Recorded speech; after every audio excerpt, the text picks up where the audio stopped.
Hi, it's Laura Lynn and Rocky. So what have you been working on this last week? I forgot to do another video when I finished these little guys. I finished the 2 pixie bears I told you I was going to do. This one's name is Crystal. This one is Chili. And then I did an extra bear. I just couldn't let go of Halloween yet, so I made this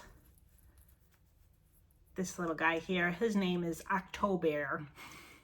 Can't help myself. So what have you been working on? The next bear I'm going to work on is a custom order for a wonderful collector.